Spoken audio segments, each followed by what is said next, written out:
Hello বন্ধুরা, কেমন আছেন সবাই? আমি বিপ্লব। আজকে আবারও চলে আসলাম নতুন একটা কন্টেন্ট নিয়ে আপনাদের মাঝে। সারা দেশের সংবাদ জানতে সবসময় আমাদের সঙ্গেই থাকুন। চলেন এক পলকে দেখে আসি আজকের নিউজটা।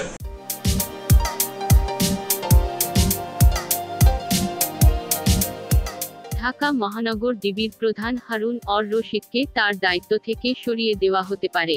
সোমবার দলের সভায় এমনটা জানিয়েছেন প্রধানমন্ত্রী শেখ হাসিনা। সভায় উপস্থিত ছিলেন এমন একাধিক নেতা কালের কণ্ঠকে বিষয়টি নিশ্চিত করেছেন।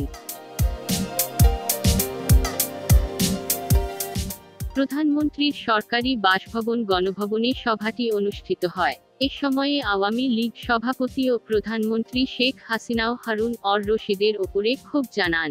জানতে চাইলে 14 দলের একজন শীর্ষ নেতা নাম প্রকাশ না করার শর্তে কালের কণ্ঠকে বলেন, প্রধানমন্ত্রী হারুনের ওপরে খুবই বিরক্ত। তাকে পদ থেকে সরিয়ে দেওয়া হবে বলে জানিয়েছেন প্রধানমন্ত্রী।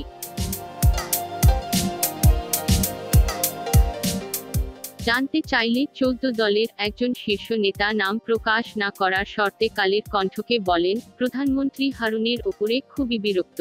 তাকে পদ থেকে সরিয়ে দেওয়া হবে বলে জানিয়েছেন প্রধানমন্ত্রী। 14 দলের সভায় সভাপতিত্ব করেন আওয়ামী লীগ সভাপতি শেখ হাসিনা।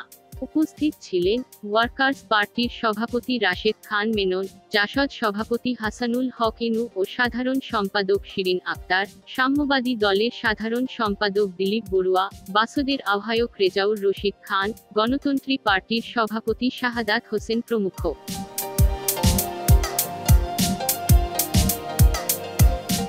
ধন্যবাদ হ্যাপি ইফিক্সের সঙ্গে থাকার জন্য। আমাদের চ্যানেলটিকে শেয়ার করে সাবস্ক্রাইব করে সঙ্গে থাকুন। ধন্যবাদ সবাইকে।